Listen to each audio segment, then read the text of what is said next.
I was born in San Antonio, Texas, in the Santa Rosa Hospital in 1936, August 29th. So I'm 87 years old, or young if you like, and not getting much younger every day. Most of the history of my family was the Dawsons and the Harveys.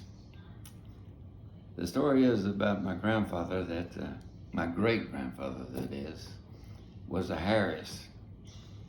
Somewhere in Arkansas, supposedly, he got caught stealing a calf. And the Texas Rangers had arrested him. And they were on both, one ranger was on one side of him, another ranger was on, they were on horseback, obviously back then. And they came to this river or creek, I don't know which, and they had to stop to water their horses. Well, my grandfather kicked both of them off their horse, and he got away. And he came all the way down to Devine, Texas. Changed his name from Harris to Dawson. And he never was apprehended down there. So that's supposedly how the Dawson name got started.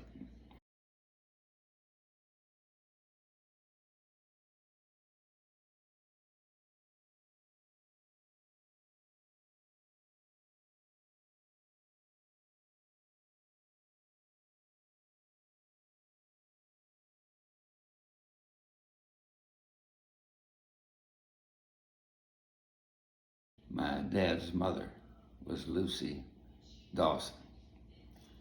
And she married a man called Ray Harvey, which was my father, my grandfather. He was a Baptist preacher, poor and cooter brown. This was during the Depression time, so you can imagine they didn't have a bucket or anything to put in it. My grandfather and grandmother Harvey had 10 children. 2 of them were stillborn, but so there was 8 children in that family. You can imagine there was something going on all the time, and it wasn't always good. My dad used to tell a story how he'd wear a pair of shorts to school in the morning, come back, his brother would wear them that afternoon to go to church, to school in. So that's how poor they were back then. And they were known pretty well for a scrapping family. Somebody was whooping up on somebody most of the time. The story is my grandmother told, my aunt sassed her, and my grandmother knocked her off the porch. And they're all out there and saying, "You gonna let her get by with that? You gonna let her do that to you?" And she bristled up and jumped back up on the porch, and off she went again. My grandmother knocked her off again. So that's kind of a history there. And I guess with 5 daughters and 3 brothers, somebody's not going to be happy with somebody all the time. So that's how my dad grew up in that. He was an oil field worker. He started early in life working in the oil field. Oh my goodness, he was 18 years old when he started, and really, he had to be somewhat of the support of the entire family at this time, because the oil field was paid pretty well back then. And my grandfather didn't make much money preaching. He was lucky to have a church somewhere, much less get paid anything for preaching. In 1916. So it wasn't 18 after that, it'd be what, 34? And then there was a school just down the road from it where my dad went sometimes in grade school. There was a school there. And then when he got in upper grades, he went to Somerset High School. Somerset High School. He had a high school education. It was quite unusual back then. Not everybody back then had the privilege of getting a high school education. He married my mother. She was 15 when they got married. She had me when she was 16. So my mother and I grew up together. So that was interesting too, I'll tell you. My dad I remember when I was about, I guess, I'd say around 5 or 6 years old. I remember him working in the oil field. We lived in Dallas, Texas. That's when Pearl Harbor got attacked by the Japanese. First thing he did was go join up. When he was in the oil field, he learned to fly a plane. So he could fly when he joined the Air Force. A small Cessna probably. So he could fly. It was Army Air Force back then. And so that's why he became a lieutenant and was a fighter pilot, because he already knew how to fly. So he was in the South Pacific fighting the Japanese. Yeah, this was when he was when he first went in. He was fighting in the South Pacific, like I said, and he flew P-39s when he first went in. That's all they had to fight with. He said it was a successful mission just to go and come back, and the plane get you there and back, much less having to fight the Japanese in the meantime. Then he flew the 50s, 51s, and towards the end of the war, he flew P-38s, the twin motor plane. And he said that was his favorite plane, was the P-38s. He crash landed 3 times. Once was close to the runway over there, and I think it was in the South Pacific. I'm trying to think of the name of the island that they were on. I think it was Rabaul or somewhere like that. Anyway, it was close to the airstrip, so that wasn't too bad. The next one was further, and the third one he hit the water. And he was telling my son about it, and he says, yeah, that time I crashed in the water. He says, that's a bad feeling. Like the other 2 weren't, but this was a bad feeling. He accompanied the flight that shot down Yamamoto. He didn't actually shoot him down, but he was flying cover over those that went down to shoot the plane down that Yamamoto was on. But he loves to tell that story.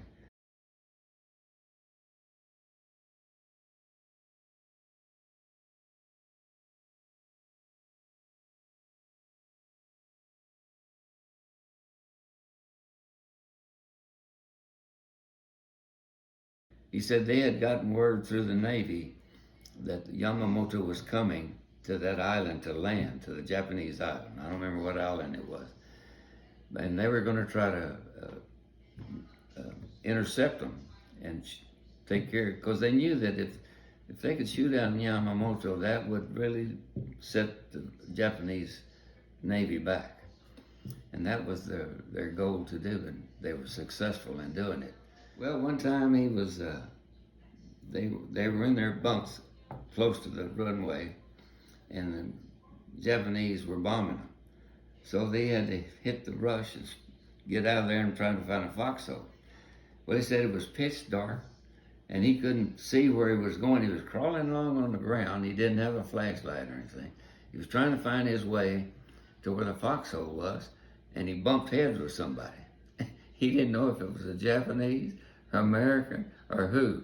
He said, but praise the Lord, that guy went one way and I went the other. But that was one of the stories he told when he was over there in the South Pacific. And he said a lot of times back then, in a dogfight, there'd be a Japanese plane here and one American's down trying to shoot them down, and you're up there trying to shoot down too, and it'd be easy to shoot your own plane down sometime. He said it was quite a circus up there in the air. He did tell me one time he found a barge of Japanese full of Japanese, and he sunk that barge, and so he knows he was accounted for 3 kills. He shot down 3 Japanese airplanes, so he did get credit for that, and thank goodness he got back all right.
My dad was quite a character. Somebody asked him, says, well, what's your name? He says, Harvey, and be sure and don't get it backwards. Somebody said, Harvey, how in the world did you get the name Harvey? He said, my mother stuttered. So that pretty well sums up how who he was. He was quite a character. And he had a line about everything, I'll tell you. A few of the stories, we were going to go dove hunting one time, and so he went into this store in Beeville. He was living north of Beeville at the time, out in the country. Went to the store and bought some camouflage clothes to go hunting in. He went up to the cash register and says, can you see me? She looked at him and said, well, naturally I can see. He said, well, I don't want them, they don't work. One day, as he got older, I used to go out to his place in the country. He lived out there by Farm to Market Road on the way to Beeville, and as I came out of his house, I noticed there were skid marks on the highway all to the left. You could see where they went off in the bar ditch. More skid marks on the other side. I said, Lord, my goodness, Dad, somebody nearly had a bad accident. He said, yeah. Says, I don't know how they missed me, but they did. He was something. And I'd go to town looking for him, and he wouldn't be at home, so I knew he was in Beeville somewhere. I'd go just about any store there, and I say, have you seen Harvey today? And they said no, but he was here just a little while ago. Everybody knew him. He did have the gift of hospitality. He wanted to feed everybody that he met. And he wanted to pay every time we'd go out. He wouldn't let me pay for a meal. Anytime he would take somebody to eat, he'd pay for their lunch. He'd get mad if you didn't let him. That's just who he was. He had the gift of hospitality. He raised the garden all the time. He left the garden and grew vegetables and everything. And he was quite a man, and I thank God for him.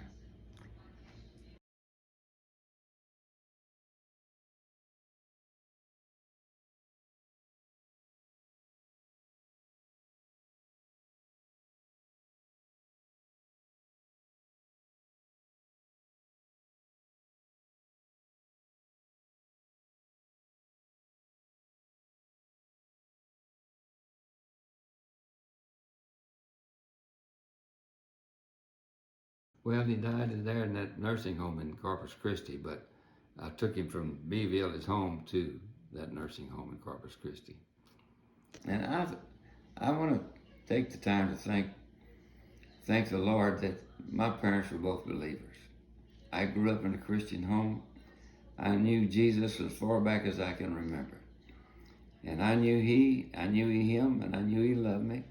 And I was fortunate enough to have that two parents that loved Jesus. I went to the first grade in Somerset, but that's the only grade I went there. I don't even remember my teacher's name or much about it, but I remember the school fight song, Somerset will shine tonight, Somerset will shine. Somerset will shine tonight, Somerset will shine. When the sun goes down, the moon comes up, Somerset will shine. I don't know why I even remember that, but I did. Out there on the Briggs place, it was south of Somerset, due south about 3 miles. My mother and I were staying there during World War II while my dad was overseas. And I remember the road to get up to where I was staying. My aunt, she had about 5 kids. Her husband my uncle was in the army fighting the Germans.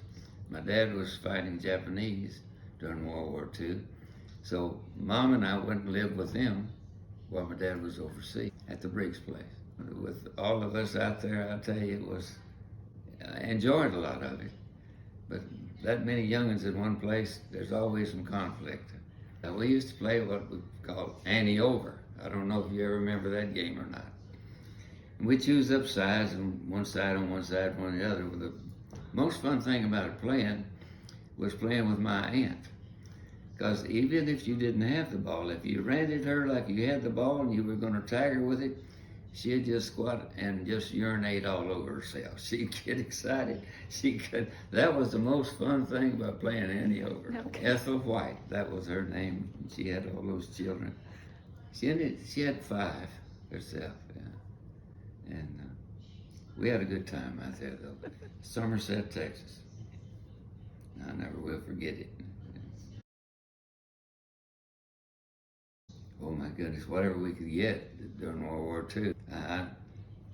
I never went hungry, praise the Lord, but we didn't always have what we wanted.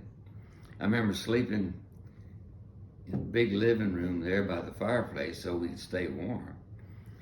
And these, what we call auto bugs, their eyes would shine at night, and we'd see them crawling on the floor. We'd mess with them at night till we went to sleep. It was quite an experience. Back then they had these oil field lines, call them shackle lines, go from one pump jack to another. The lines would go back and forth, and we'd try to ride those, see how long we could stay on them before we fell off. So it was an interesting life out there. We had a milk cow, and my oldest cousin had to milk the cow. He was pretty ornery. If he caught my younger cousin and myself, and his name was Jerry, if he caught either one of us by ourselves, he'd whip up on us. But if we stayed together, we could handle him, both of us. And I remember us digging a hole and covering it up with paper and sticks and put sand over it. And he was coming back, well, he stepped in it. Down he went, and there went the milk. Well, that wasn't good. We got a whipping for doing that. It ain't Ethel. My aunt, she was good. My mother was pretty good at discipline too. You know the old story about, boy, just wait till your daddy gets home? That wasn't my mother's philosophy. She was not going to be deprived of admitting discipline. She's going to take care of it herself. And I'm glad she did. I needed it. We'd have Harvey reunions sometimes. And I remember the old Briggs place. Did you ever hear Toodle-Eye parties? Kind of like a square dance. I do remember that about the Harvey family. They'd all meet in the old Briggs place, especially around Christmas. And they'd barbecue something, and it'd be a big thing. They'd sing songs about what they were doing, and it was like a square dance. Usually my uncle, he would start it, and then everybody would join it, and they'd sing it. And they'd sing that as they promenade and went back and forth in there. The reason they did that, I think, they loved it. Baptists weren't supposed to dance, but you could toodle-eye, you see. Oh, that was their excuse to be able to do that. Oh. So we'd have a toodle-eye party out there at the old Riggs place, and instead of just a caller like for square dancing, no, everybody sang the song. Everybody knew them. And we'd all sing it together as they did it. I don't know where they came up with that name, but it was interesting. It was fun. I was so young that most time wouldn't let me toodle-eye. But the few times I got to, it was fun.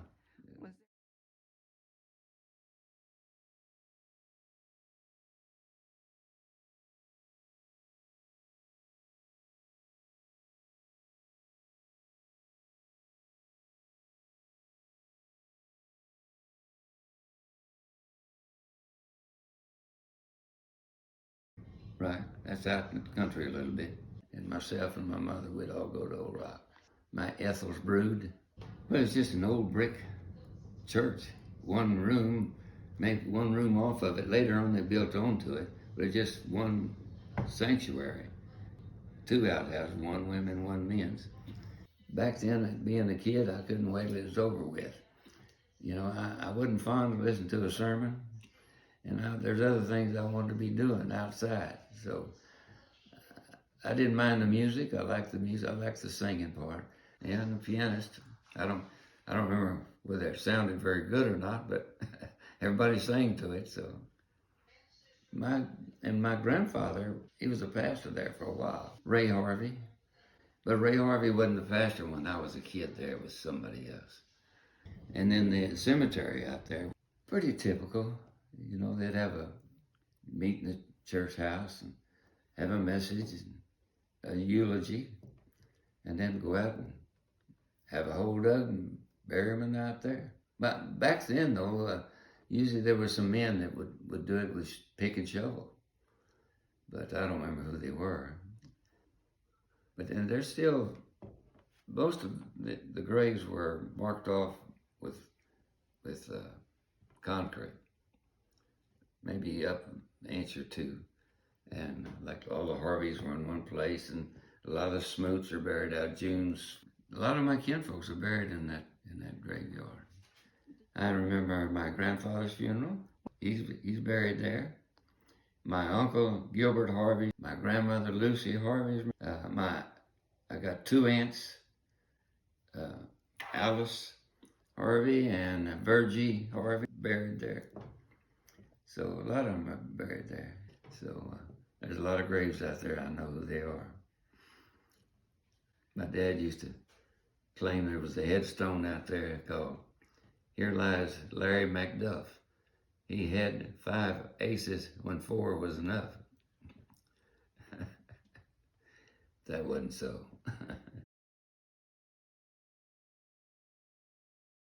To South San Antonio.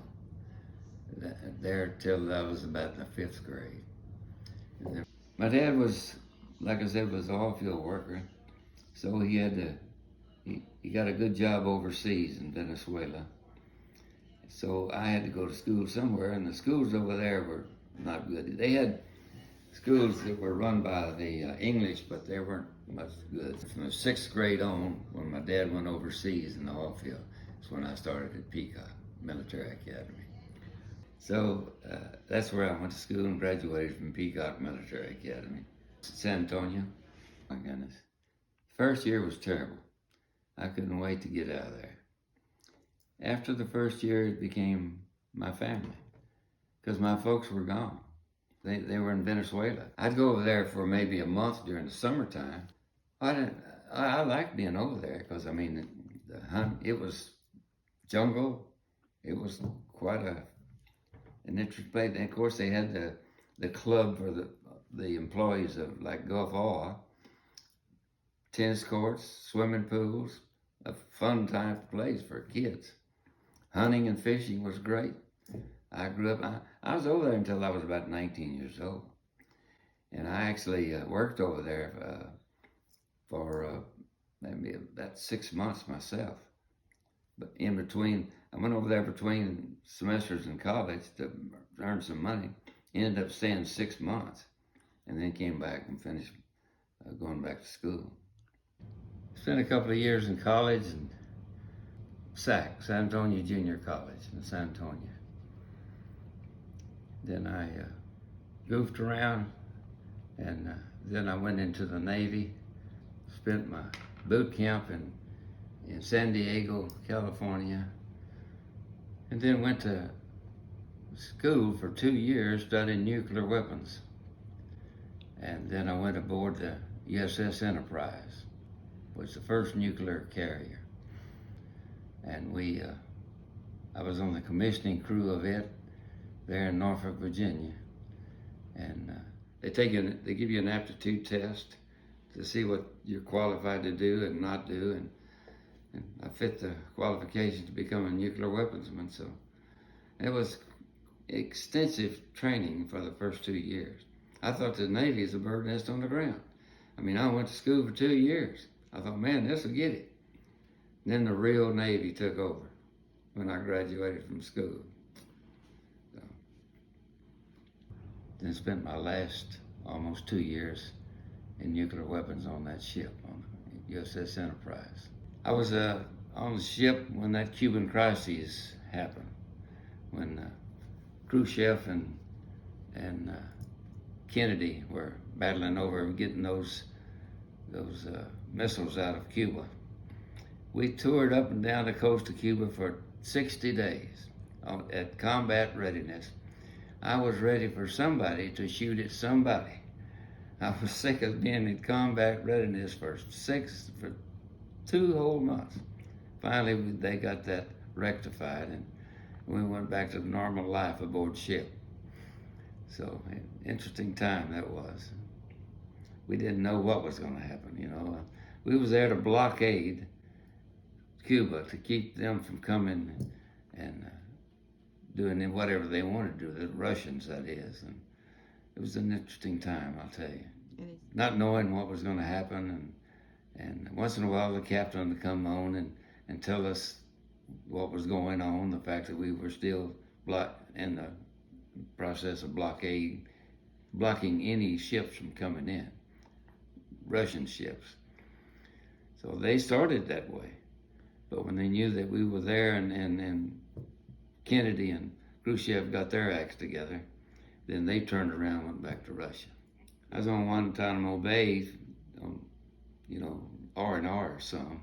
That was interesting. Guantanamo Bay was where Gitmo is, right across the bay from Cuba. Well, just a base. Wasn't much there, just a bar and a bunch of drunk sailors, and that's about it. That's about all there was to see there. It wasn't a fun tour. I wasn't crazy about the Navy, but I got some good experience and got to see some things I wouldn't have seen otherwise. I do remember some of the frustrations about being in the Navy. We'd pull into a real great port like Barcelona, Spain, or Cannes, France, or Naples, Italy, and I'd want to go ashore, and they'd have about half of the heads with women written on them for all the tourists coming aboard. When I finally found a shower I could clean up and go aboard, then half the livery boats were used for civilian. Kind of aggravating, but enjoyed a lot of the places I saw. I wished I could see them over now at the age I am. I'd learned a lot more, but all I was interested in is just getting off that ship. And it was an interesting part of my life. I was glad I got out as an E5, petty officer, second class. They wanted me to re-up, but I said, no way. To continue my military service, but I was ready to get out of the Navy. I got out about 3 months early to go back to college and get my degree, which was a good thing. Especially going back to school and get on with my life, that was what was important to me at that time. I got a lot of good education for us. Nuclear weapons goes. I haven't made too many nuclear weapons since I've been out, so it didn't do me a lot of good. But it did teach me how to learn, and that was important. It helped me when I learned my other subjects during college. I graduated from St. Mary's University in San Antonio, physical education and history, and went to work for a pharmaceutical company, Burroughs Wellcome. Stayed with them for 27 years. Got married.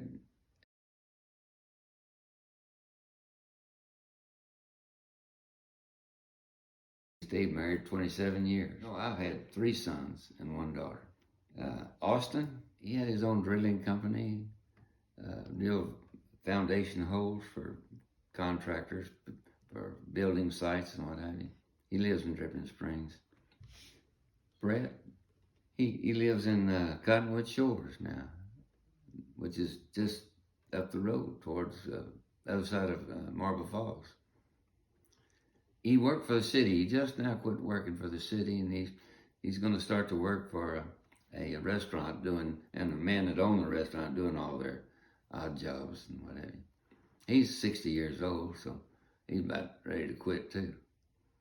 Sonia, and then my daughter lives in Midlothian, up by Dallas. She has her own company. She services refineries, keeps her equipment going, and they contract her to take care of that stuff. And Justin has since passed away. My youngest son, I lost him. He was in Seattle, Washington. When I started with Burroughs Wellcome, I just graduated from St. Mary's. I had to go to work somewhere. By that time, I had 3 children and had to feed them. So I was glad to get the job. It's interesting to me, when I first started, I couldn't hardly spell aspirin, much less acetylsalicylic acid. But I had to learn how to do all that. Not only learn my products, but all my competitors' products, why they worked and how they worked. So I learned quite a bit. I remember the first doctor I called on by myself. It was interesting. I was sitting in the doctor's office waiting for him to come in so I could talk to him. And he had one of these apparatuses on his desk that's got all these bars on these metal balls, swinging. They go back and forth. You've seen them, I'm sure. Well, I got to messing with them. They all fell off. They're all over the floor there. And I'm in a rush trying to get all these things back together and get them back on his desk before he came in there. Well, luckily I did. I made it. We had a product named ActiFed. And I was working out in West Texas at that time for the company. And one of our selling points of ActiFed was that the astronauts used it on their flights in space. So I was talking to this doctor. I said, he was an old country doctor. I said, doctor, just think about this. I said, the product is so good that the astronauts took it to the moon. He said, well, Fred, that's good, but I don't treat many astronauts out here. When I first moved out to West Texas, I called on this country doctor out around Level Land. The next time I came back to see him, he said, well, Fred, how you like West Texas? I said, doctor, I'm not crazy about the country, but I sure do like the people. They're sure nice. Well, Fred, when all you got's each other, you got to be nice. That was his philosophy. They kept us in a nice automobile because it represented the company. So they gave us nice cars to drive. Like when I first went with them, I had back then a great big old Impala. Remember how big the cars were back then? It was a nice car. Every 2 years we got a new one. And we had our pick of 4 or 5 cars. So we had a good program. They were good to us. Yeah, suit and tie, the whole 9 yards. Every now and then we'd have sales meeting. Have to go to that and put on a show for them. But I'd have to present some product or some problem or something, how to sell certain products. The older I got, the more I had to do this, the more experience I got in selling, the more I had to be part in. I had to train new reps as they came online. Do that. Enjoyed it.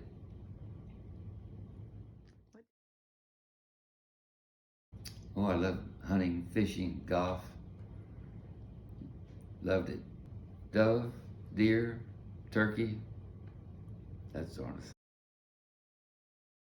Wasn't crazy about hunting hogs, but I'd shoot a hog if I saw him to just get rid of him.